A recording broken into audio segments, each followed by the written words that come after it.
Hola, Marian de la Fuente, bienvenidos a De Buena Fuente con Marian. Hay momentos en la historia de una nación donde no basta con observar. Momentos en los que el silencio es complicidad y la pasividad una traición. Y quizá este es uno de estos momentos. Escuche bien, esta semana el presidente Donald Trump dio un paso histórico que ningún líder global se había atrevido a dar. Ha prohibido que Estados Unidos siga financiando en países extranjeros los llamados experimentos de ganancia de función. ¿Qué es eso? Pues son investigaciones diseñadas para hacer virus más agresivos, más contagiosos, más letales. Experimentos que, según la evidencia cada vez más clara, podrían haber sido el origen del desastre global que fue la pandemia, el famoso COVID-19. Durante años nos dijeron que cuestionar eso era una conspiración, nos censuraron incluso en las redes, que el virus nació en un mercado y no en un laboratorio, que fue producto de un murciélago y de un chino hambriento. Hoy sabemos que claramente nos mintieron, que taparon, censuraron y protegieron a quienes jugaron con la vida humana como si se tratara de otro experimento de laboratorio. Y mientras el mundo enterraba a sus muertos, algunos laboratorios seguían recibiendo millones y millones de dólares. Y Trump ha dicho basta. Y con su firma ha puesto la seguridad de la humanidad por encima de esos intereses de la élite científica internacional. Porque como dijo el propio secretario de Salud, Robert F. Kennedy, no hay laboratorio inmune a una filtración. Y una sola de esas filtraciones, una sola fuga puede costarle al mundo, como hemos visto, millones de vidas. Pero mientras el presidente intenta gobernar, proteger y actuar, hay otros que siguen obstaculizando desde las sombras el poder legítimo del pueblo. Y esta vez vestidos no con bata, sino con toga. El senador Charles Grassley lo ha denunciado ayer con valentía. Un juez federal, uno solo, decidió bloquear una orden ejecutiva presidencial que exigía algo tan básico como una identificación o prueba de ciudadanía para poder votar en las elecciones nacionales. ¿Desde cuándo pedir que solo los ciudadanos voten, oiga, es polémico? ¿Desde cuándo proteger la integridad del voto es autoritarismo? Si esto ocurre en cualquier país del mundo. La respuesta es muy sencilla. Desde que ciertos sectores han descubierto que pueden gobernar sin ganar elecciones, dictar políticas sin pasar por el Congreso e imponer su visión sin responder ante el pueblo. Las llamadas órdenes judiciales universales son realmente una perversión del equilibrio de poderes. No están en la Constitución, no representan al pueblo, pero sin embargo, un solo juez puede frenar al presidente de Estados Unidos como si su palabra pesara más que la voluntad de millones de votantes. Y eso, señores, no es justicia, se llama usurpación.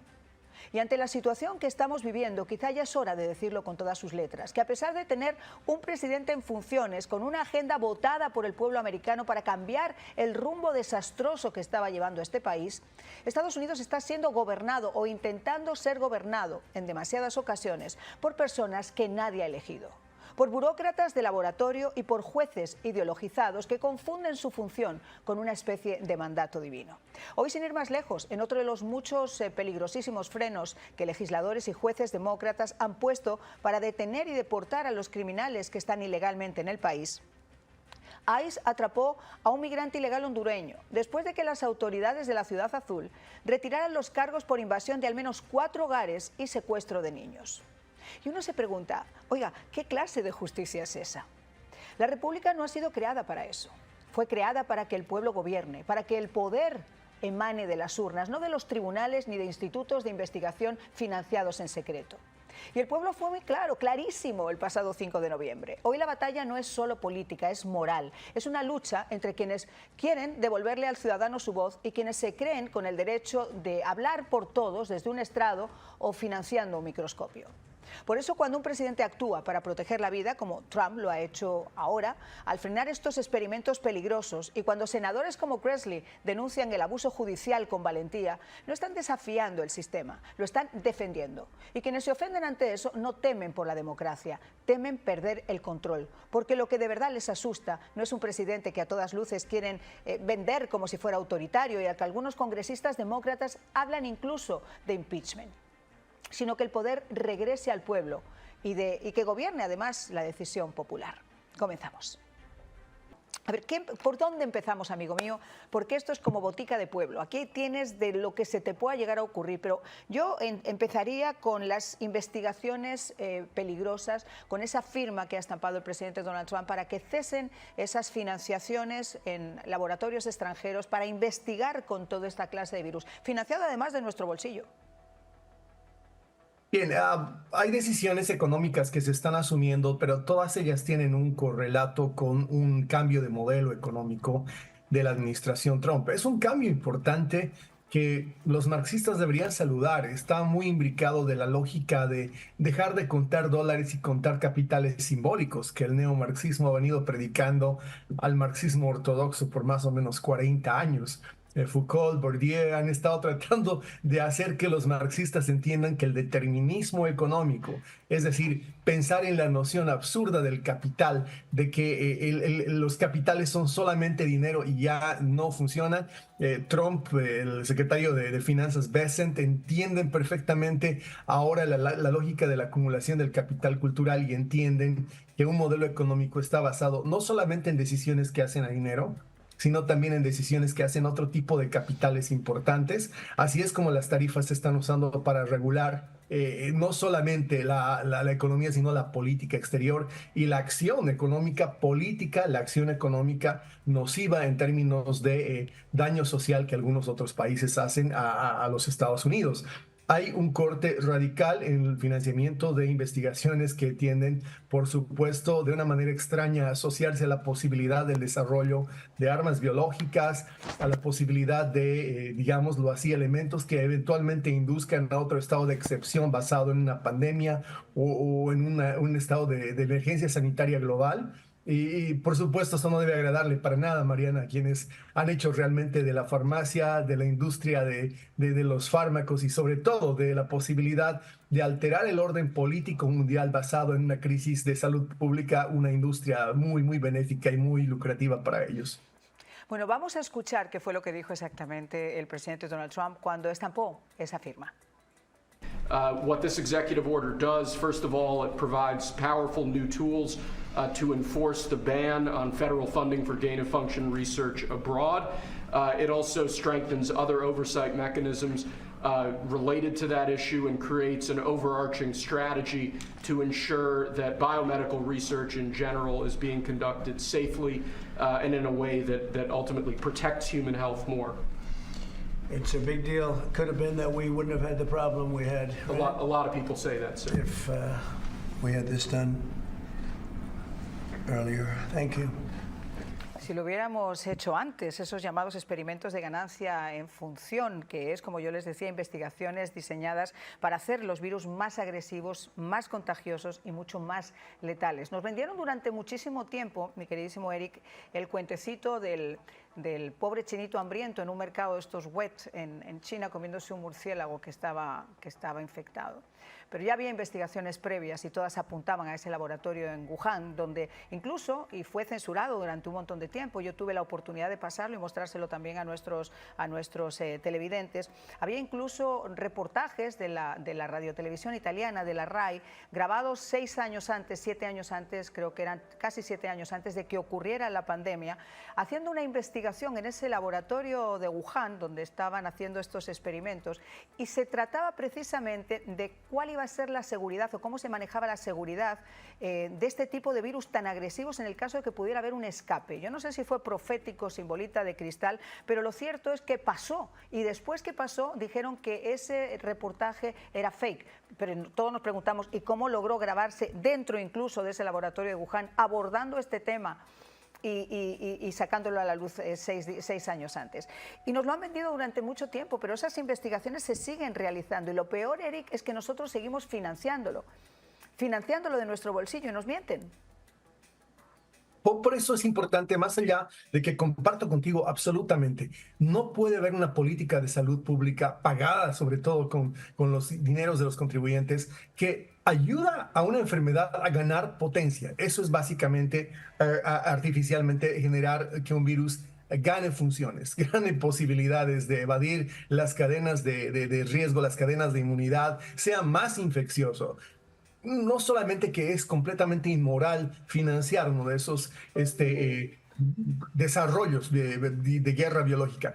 Lo importante es que se está cambiando el hecho mismo de que sea el dinero del contribuyente quien tenga que pagar ese tipo de aventuras. A partir de ahora, el cambio de modelo del presidente Trump no solamente está atacando el hecho moral de que hay industrias como la farmacia, el aborto, las armas, técnicamente las high-techs, que tienen desarrollos que son nocivos, sino que ahora muchos de esos desarrollos, la mayoría de lo que sea que hagamos con dinero de los Estados Unidos va a ser dinero ganado desde como dicen, no del IRS, sino del ERS, es decir, van a ser dineros externos, dineros que vengan de un modelo económico que ha planteado que no más gastos, especialmente no más gastos en cuestiones inmorales, como este tipo de desarrollos de ganancia de funciones para virus, que son totalmente nocivos para el ser humano, con dinero de los contribuyentes. Me parece que ambas cosas son igual de importantes, Marian, y reflejan un importante giro en lo que es la concepción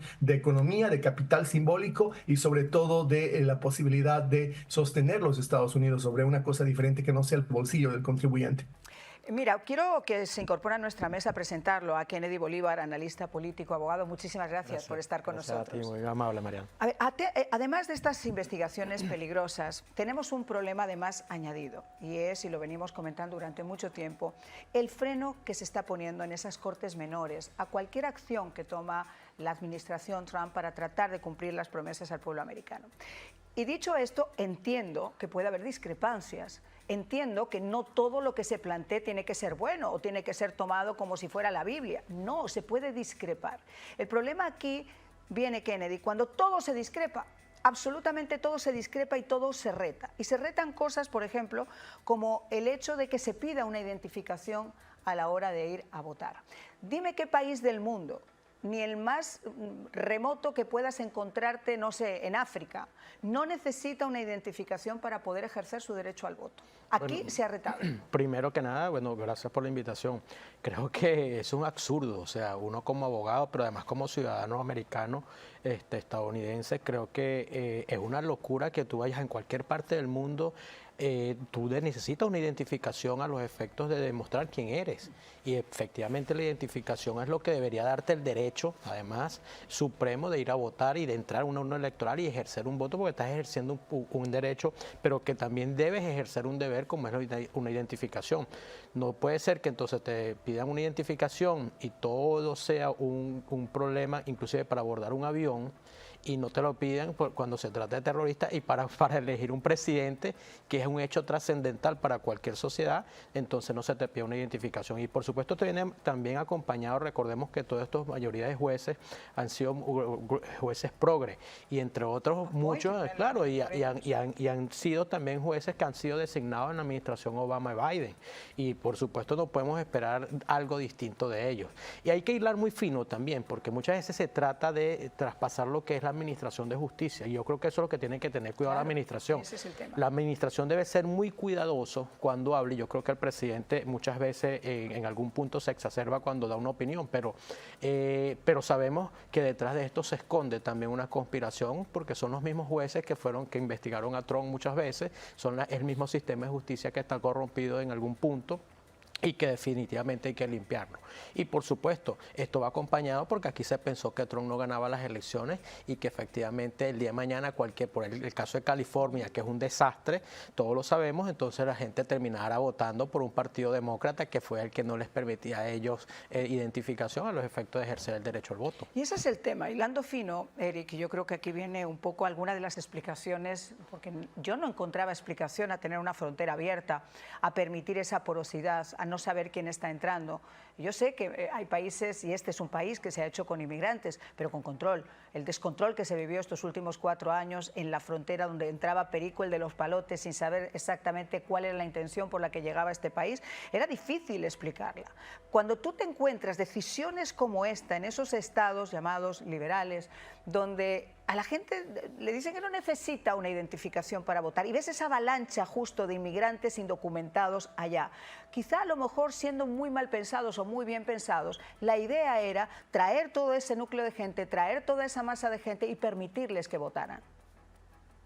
Yo pienso que ese era el plan y no es una suposición. Está basado en toda la serie de evidencias que empiezan desde romper la cadena de admisión, la cadena de riesgo de la admisión legal que tiene que ver con el proceso por el cual cualquier ciudadano extranjero se asoma a cualquier país a solicitar admisión. Es decir, el CBP-1 no actúa de una manera arbitraria. No sé de dónde la jueza esa de California saca la orden de que el CBP tiene que tener ahora órdenes de arresto, warrants para detener a una persona. Hay todo un proceso que es debido proceso que la patrulla fronteriza tiene para seguir.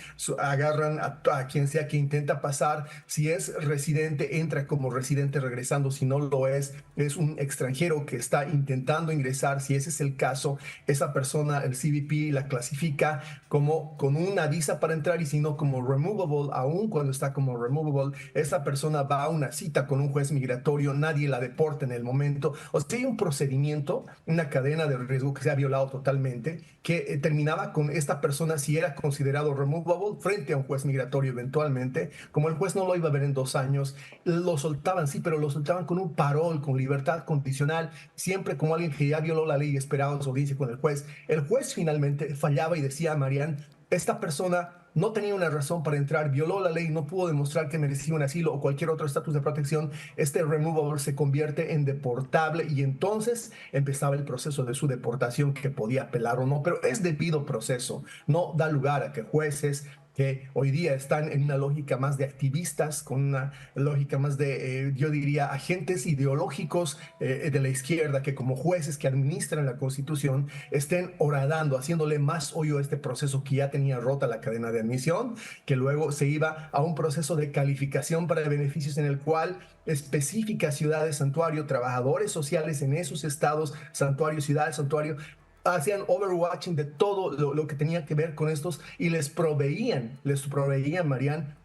Es gran dramático lo que el Dodge está diciendo. Les proveían números de seguro social sin la letra encima que dice que tienen una restricción porque no tienen admisión legal plena. Y con esos números, según el Dodge, agarraban beneficios, pero además se habilitaban para el ejercicio de la ciudadanía, para el voto. Es decir, toda esta cadena de eventos, desde violar la cadena de admisión hasta generarles los documentos con los cuales podían registrarse en el padrón electoral, constituyen una serie de pasos que los daban autoridades en este país, en ciudades y estados específicos considerados azules y que tenían como fin último, desde mi perspectiva, habilitar para votar a quien no está habilitado para votar, no siendo ciudadano.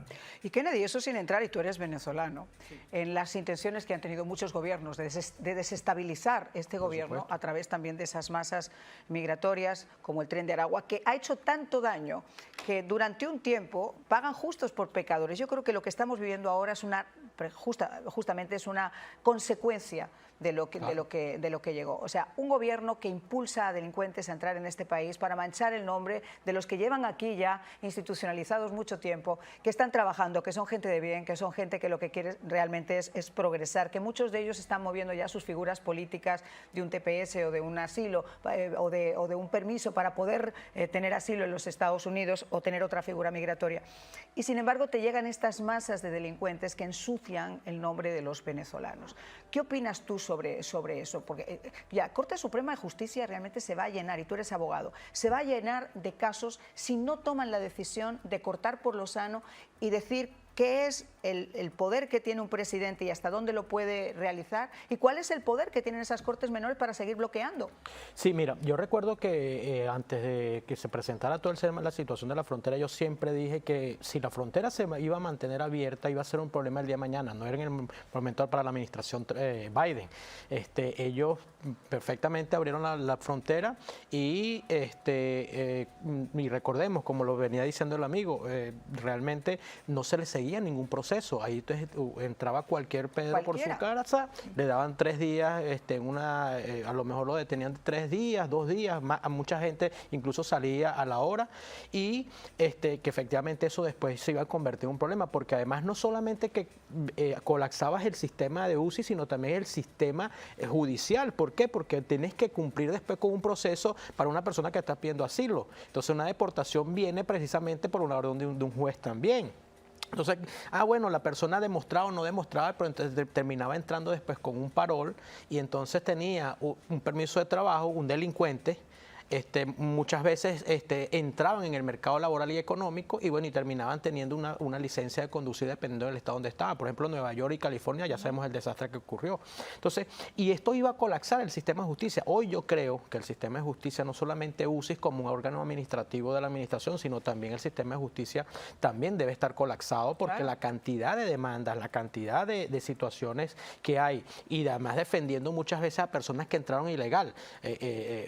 Creo que el Bukele decía algo muy cierto. ¿Cómo puede ser que yo regrese a una persona que entró ilegal y a un país que realmente lo expulsó de manera legal? Y es verdad, ¿cómo yo ingreso a otra persona? Y así sucesivamente con la cantidad de casos que tenemos. Yo como venezolano soy el principal interesado de que se identifiquen a los criminales y que los saquen de este país. Incluso, claro, muchas veces le he dicho a las mismas personas, a venezolanos compatriotas, le digo, mire, ustedes son los principales interesados, si usted no tiene ningún delito en Estados Unidos, son los principales que tienen que denunciar a quienes han cometido delitos y quienes saben. Aquí hay un caso muy famoso, Marian, yo no sé si lo recuerdas y lo vimos por las noticias, que además no se profundizó, donde una muchacha se monta en un taxi de un Uber, agarra este Uber y la traslada a un sitio específico, no sé dónde, y recuerdo que ella dice, no puede ser que me haya conseguido la persona que me robó en Venezuela, que me atracó a mano armada en Venezuela. Es decir, wow, estaba en el mercado laboral ajá, un delincuente que había cometido delitos en Venezuela y entonces después ahora acá estaba en una situación, de paso que entró irregular, pero lo regularizó la misma administración Biden. ¿Con qué finalidad? Bueno, con la finalidad de seguir colapsando el sistema, así como han colapsado las universidades. Ya no, para nadie es un secreto el tema de las universidades, que no, es terrible. También, que es el terrible. tema de los hospitales, el tema de las ayudas económicas, lo que colapsó a Nueva York, que después tuvo que de alguna manera el mismo alcalde retroceder en muchas tuvo cosas. que ir Claro, incluso a la selva del Darién a decirle a la gente, oiga, que no es lo que les están pintando. Así que si es. ustedes llegan a Nueva York ya no tenemos más fondos estatales para poder seguir quitándole a la policía, a los bomberos, etcétera, para poder dando albergue a toda la gente que llegó. Y hubo un caso, Marian, que yo sentí hasta vergüenza cuando una señora decía, no es posible, hablando de las afueras de Nueva York, donde tenían una cantidad de personas que habían entrado de manera ilegal y que los tenían en refugio. Y decía, no es posible que mi hijo, que fue a Irak, esté sin una pierna y no tenga casa después de 30 años. Cuando vienen personas acá que tienen beneficios, un patriota que fue y peleó por Estados Unidos y ven una persona aquí que es un delincuente o que de alguna manera, y es lo que no entienden muchas personas, cuando tú entras pasa una frontera, estás pasando ilegal si no tienes ningún control de admisión. Y eso es ilegalidad y es un delito. Todo lo que está contrario a la ley es delito precisamente por eso. Para estos que montan el circo, no. Porque además, si todavía les importara, si todavía dijeras, bueno, es que lo estoy haciendo porque tengo una humanidad que es extraterritorial.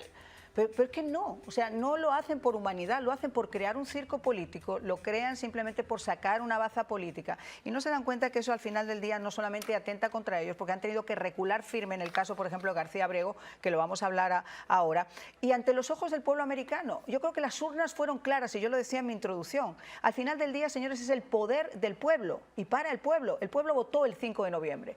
El pueblo quiso que se ponga freno a eso, que se vuelva a enderezar este país que estaba yéndose para el abismo. Más claro el agua, pero no permiten que eso ocurra. Y ese es el circo que tiene montado. Una pausa, regresamos.